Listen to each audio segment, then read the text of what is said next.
Hello and welcome to the next training video in the Living Landscapes project. Before we begin exploring the lidar portal, it's important to understand the kinds of things we'll be asking you to interpret and record throughout the project. The first thing we would like to record is our monument type. This is the expression or the type of feature expression you've spotted in the lidar visualizations. Most features will fall into one of four categories: a bank, a ditch, mound, or pit. That said, there are additional options available if you feel confident and want to explore further. These allow you to suggest what the feature might represent. You don't need to be an expert to take part. There are plenty of options to choose from and we'll guide you through them. So let's start with our bank. A bank is a raised linear feature in the landscape. It often appears as a long, narrow ridge that can vary in height, width, and length. In our different lidar visualizations, the bank stands out clearly. In the simple local relief model, it shows up as white. The analytical hillshade makes it look raised and more 3D. In both the sky view factor and VAT views, the bank appears brighter than the areas around it. A ditch, on the other hand, is a long, narrow depression cut into the ground. In our various lidar visualizations, many ditches are visible, and I've highlighted two examples. In the local relief model, they appear as black or very dark grey. They're harder to spot in the analytical hillshade, but still show up as darker areas. In both the sky view factor and VAT visualizations, the ditches are darker than the surrounding terrain and can sometimes look 3D and sunken. Pits are another monument type, and they are depressions dug into the ground and are often circular or subcircular in shape. In our various lidar visualizations, lots of pits are visible, and I've highlighted four examples, though many more can be seen across the dataset. In the local relief model, pits appear black or very dark grey. In the analytical hillshade, they look 3D and sunken. In both the sky view factor and VAT visualizations, pits also show up as black or dark grey, standing out against the lighter surrounding terrain.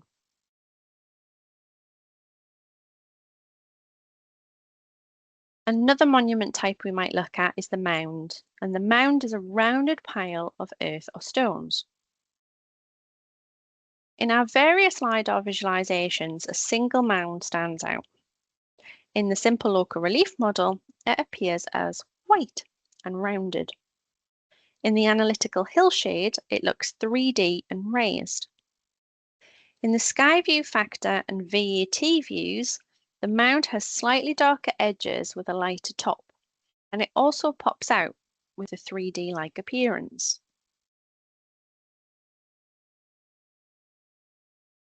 Most features visible in the lidar visualizations tend to fall into one of those four main monument types: the bank, ditch, mound, pit.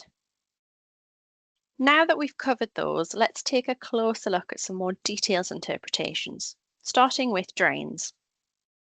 Drains are low-lying linear features where water gathers or flows through the landscape.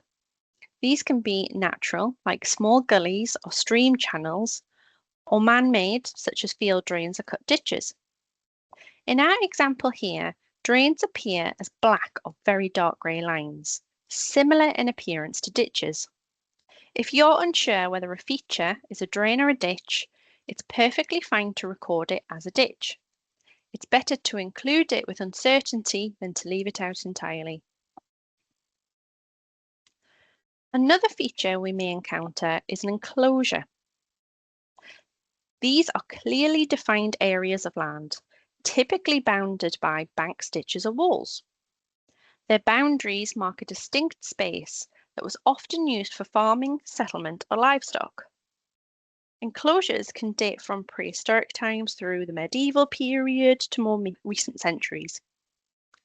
In the lidar visualizations, enclosures often appear as a combination of banks and ditches, though sometimes only one element is visible. Depending on preservation and visibility, they may show up as just banks, just ditches, or both together. Field boundaries are singular features that mark the edges between distinct plots of land, often reflecting historic land divisions or agricultural practices. In the landscape, they can be formed by banks, ditches, hedgerows, or walls. In the LiDAR visualizations, field boundaries typically appear as long, linear features that stand out clearly against the surrounding terrain. They may show up as single banks, single ditches, or banks flanked by ditches on either side.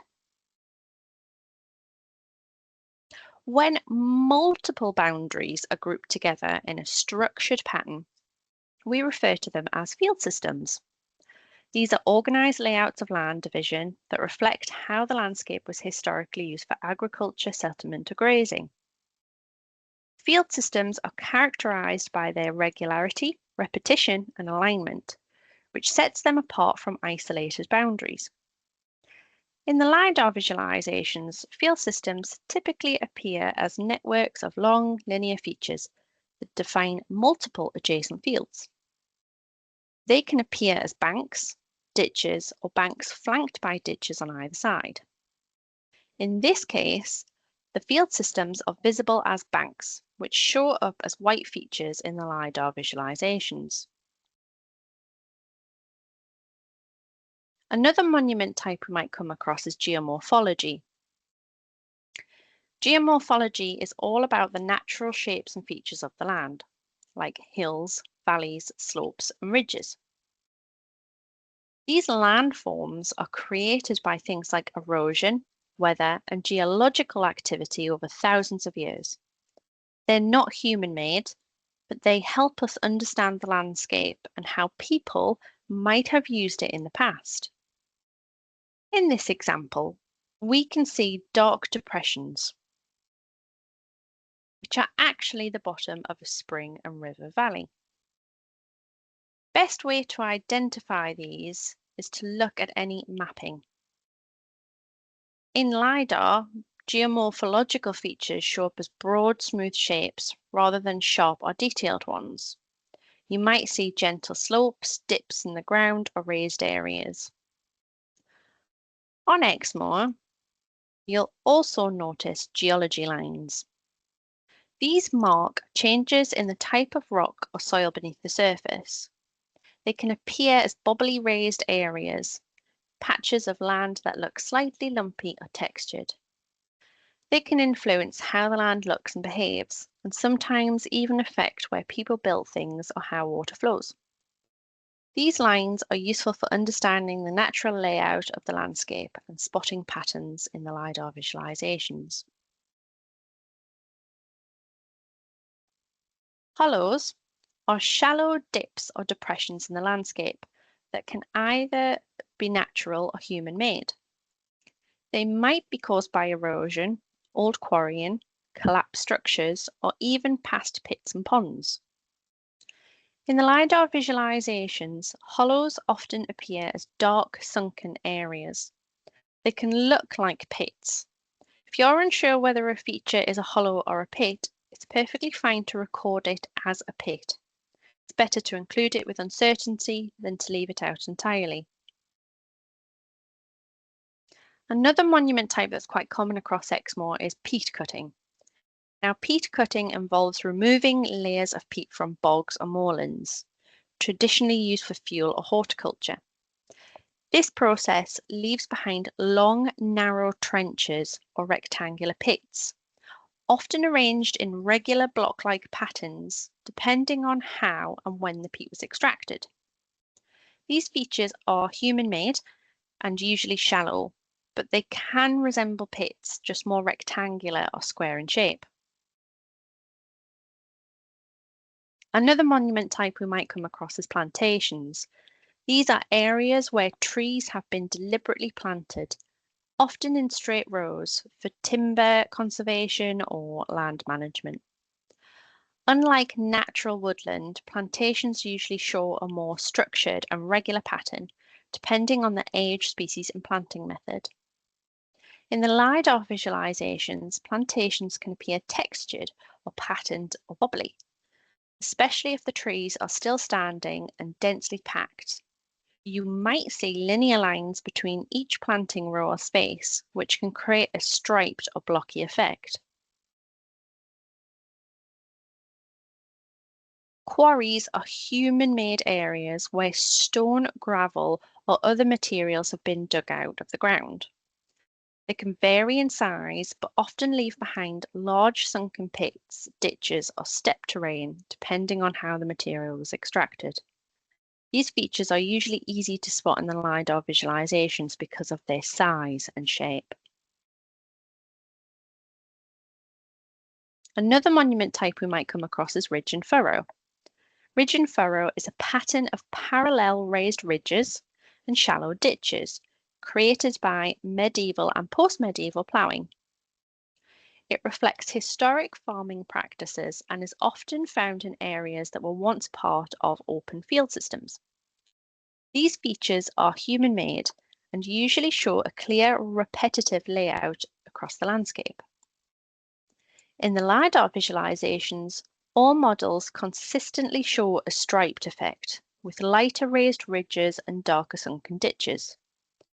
Pattern appears alternating and linear, making it easy to spot when well preserved, though it can sometimes be slightly curved.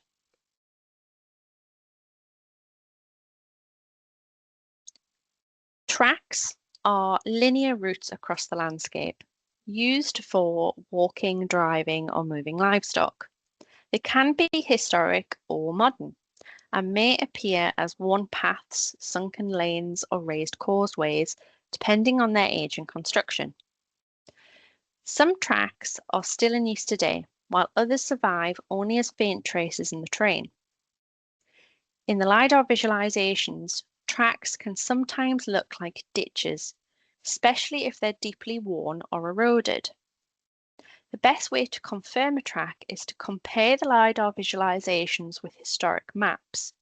Many older tracks are recorded on early Ordnance Survey maps or estate plans, and matching these with lidar visualizations can help distinguish genuine routes from other features.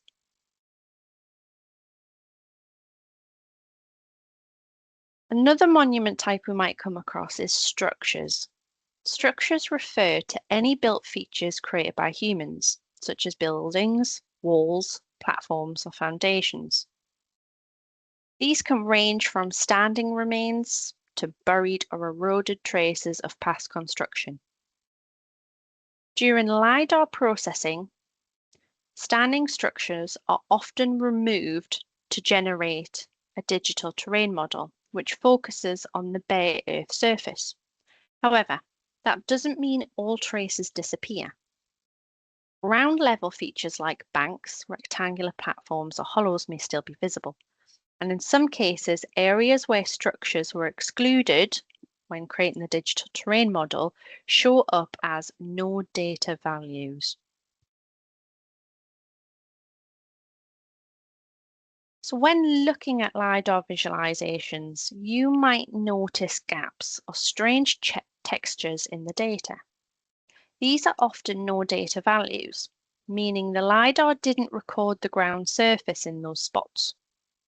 It's important to know that these gaps can still be meaningful. They often indicate structures, dense vegetation, or areas where the laser couldn't reach the ground. As we discussed in our first session, lidar can't pass through solid objects. The laser hits something like a building or the canopy of a tree, it won't reach the earth below. Instead, the last return comes from the roof or the branches, not the ground. Intelligent software filters out these returns to create the digital train model, which shows only the bare earth. But if the ground wasn't captured at all, there's no data to interpolate, and the software leaves a gap. These gaps can look like what we're seeing on the screen right now. Very strange textures or patterns, sometimes filled with tiny triangles. That's the software trying to fill in the missing areas or mark where no ground data exists. So even though they look odd, they can still tell us something important about what's in the landscape. So here's another example of no data values in the lidar visualization. So if you zoom in, you'll notice a strange texture or pattern, often filled with triangles. And here's another example where the lidar hasn't been able to capture ground data, this time due to dense vegetation like trees and hedges that form field boundaries. The second thing we would like to record is the period. When we record a feature, it's really helpful to figure out what time period it comes from. This lets us see where it fits in history and how the area has changed over time. Even if we don't know the exact date, knowing the general time frame gives us useful clues and helps us understand how people lived, worked, and shaped the land. Prehistoric features, our first period, dating from before 700 BC, is our catch-all for anything ancient that we can't be dated more precisely. We know it's older than the Iron Age, but we aren't sure when. In the Mesolithic period from 9,500 to 4,000 BC, people lived as hunter-gatherers in temporary shelters. We probably won't find anything in the lidar for this date as they don't leave big monuments that we can see. The Neolithic period from 4001 to 2200 BC marks the beginning of communities across England beginning to settle, clear land and build enduring monuments, starting with long barrows, stone circles and ceremonial avenues. What we might see in the lidar visualizations are enclosures. During the Bronze Age, from 2500 to 699 BC, brought significant change to Exmoor's uplands. Communities began to settle more permanently, shaping the land through farming, building, and ritual. We can start to see our barrows or our mounds, circular enclosures, and field systems. The Iron Age, dating from 700 to 42 AD, 700 BC to 42 AD, marked sort of a new chapter in Exmoor's human story. Across Britain, communities were becoming more hierarchical, socially complex, and increasingly territorial. And on Exmoor, this transition is visible through the remains of things like hill forts and hill slope enclosures, so our banks and ditches. In the Romano-British period, from 43 to 410 AD, the landscape begins to show signs of Roman engineering. One of the clearest indicators in lidar is the presence of long straight roads cutting across the terrain, often still influencing modern routes. You might also spot regular field systems and large rectangular enclosures which suggest planned settlements or forts. In the early medieval period, from 411 to 1066 AD, features are harder to detect, but may include timber halls, sunken buildings, and field systems. The medieval period, from 1066 to 1500 AD, we can start to see things like ridge and furrow, mortared sites, and outlines of deserted villages. But in the case of the Royal Forest, our project area, we shouldn't expect to see much from this period. That doesn't mean nothing happened there, it's just that the forest was under strict control, often reserved for hunting and royal use, which limited settlement and farming activity. So if we do spot something medieval in the lidar, like curved ridge and furrow, it's worth paying attention. It might be rare, but it could tell us something unexpected about how the forest was used. In the post-medieval period, so from 1501 to 1799 AD, the landscape becomes more organised. Features visible in the lidar visualizations can include formal field boundaries, estate layouts, and ornamental parkland features like avenues and terraces. Industrial activity also leaves its mark. Look for quarries, leats, and open cast shafts, often tucked into valleys or near water sources, like our example here. The 19th century, so from 1800 to 1899 AD, brings dramatic changes. We have railways, embankments, canal systems, field boundaries, and peat cutting are highly visible in the LiDAR visualizations, often cutting boldly through older landscapes. You might also spot the footprints of former gardens, structures, roads, drainage, and quarrying. LiDAR visualizations reveal remnants of World War I, so 1914 to 1918, and World War II, dating between 1939 and 1945, which can be seen as structures or as raised or sunken features in the terrain. These typically align with wartime structures and monuments, including trench networks, shell craters, airfields, pillboxes, air raid shelters, and radar installations. Characteristically sharp-edged and geometrically regular, they are often situated in strategic locations or along key transportation corridors. In the modern era, so from 1900 to the present, land use has left distinct and easily detectable traces in LiDAR imagery. Even subtle features like troughs appear as small rectangular banks with surrounding hollows. You can often identify modern boundaries, utility pylons, and excavated hollows at their bases where installation occurred. Other signs include spoil heaps, ploughed fields that resemble envelopes, hay bales, trackways, and footpaths, as well as clear outlines of contemporary housing, road networks, and plantations. So here we have an example of some hay bales. And here we have an example of a footpath that looks like a ditch.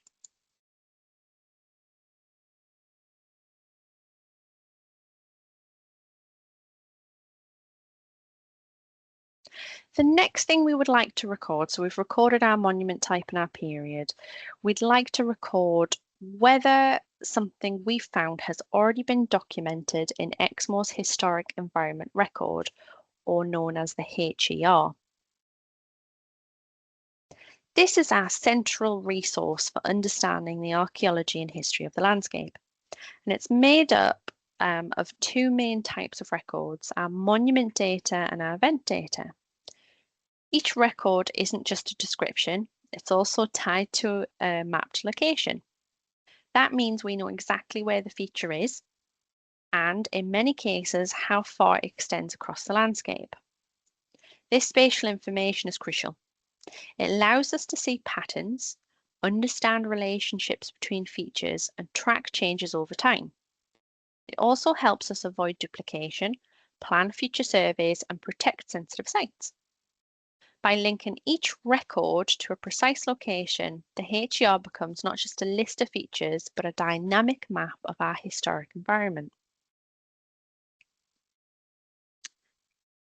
Our monument data refers to the physical features themselves, sites, structures, and landscapes that have been identified as historically significant. Our event data records the investigations that have taken place, like excavations, surveys, or assessments, and together they help us understand not just what's out there, but how we know about it. So the HER has been around, well, it first came around in the 70s when records were first compiled using the technology available at the time. That means some of the entries might be slightly off in terms of location or detail, but that's okay. Our job in the living landscapes is to record what we see in today's data. And that includes checking whether a feature is already in the historic environment record. If it is, we make sure to capture its unique HER ID. In these examples, it is the red text. This is a vital part of our recording process. It links our observations directly to the existing record and helps keep the HER up to date. Even if the feature has already been documented, it's still worth recording it again through Living Landscapes lidar portal. The landscape is always changing, and our fresh data helps build a more accurate and living picture of the past. The last thing we want to record in our project is our confidence. So it's your confidence in the reality of what you're seeing. When you stare at lidar long enough, you'll start to notice shapes and patterns that make you wonder, is that something or am I imagining it? And that's completely normal. We use a simple scale: low, medium, and high. Low confidence means you're not really sure. Maybe it's nothing, maybe it's something, but you've drawn it just in case. It's always better to draw it than miss it. Medium confidence means you're certain there's a feature there, but you're not sure if it's archaeological. It could be geomorphological, caused by natural processes, or something else entirely. High confidence means you're convinced it's definitely a feature and likely archaeological. So let's take an example in this lidar image. I can see several features. The first one is a clear circular white shape. It's our mound. I'm very confident that this is a mound. It really stands out in the lidar. So I record my confidence as high. Next, I notice some faint, subtle white lines. They're definitely something, but I'm not sure whether they're archaeological or geomorphological. So I mark those as medium. Then I spot a darker grey line. Not quite black, but it stands out because it's surrounded by lighter tones. I'm not sure if this is a real feature or just my eyes playing tricks, but I'll draw it anyway and mark my confidence as low. This process helps us stay transparent about what we're seeing and how confident we are in our interpretation. It's not about being right, it's about acknowledging that lidar doesn't always show everything clearly. Some features might be faint, obscured, or even missing altogether, but that doesn't mean they aren't real. By recording our confidence level, we give others a sense of how certain we are while still allowing space for uncertainty, and it helps build a more honest and flexible understanding of the landscape. So just a quick recap. In this session, you've learned how to identify and interpret different types of features in the lidar data, starting with our core monument types, our banks, ditches, mounds, and pits, and then expanding into more complex expressions like field systems, enclosures, and structures. We've explored how natural geomorphological features can shape the landscape and how to recognize human-made changes like quarries, tracks, and peat cutting.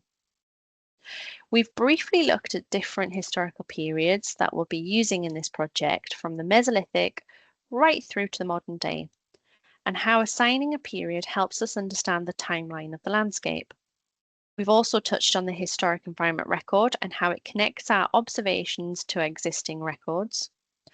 All of this forms the foundation for confident, consistent, and meaningful interpretation as we continue exploring Exmoor's living landscapes. Thank you for watching, and I will see you in the next session.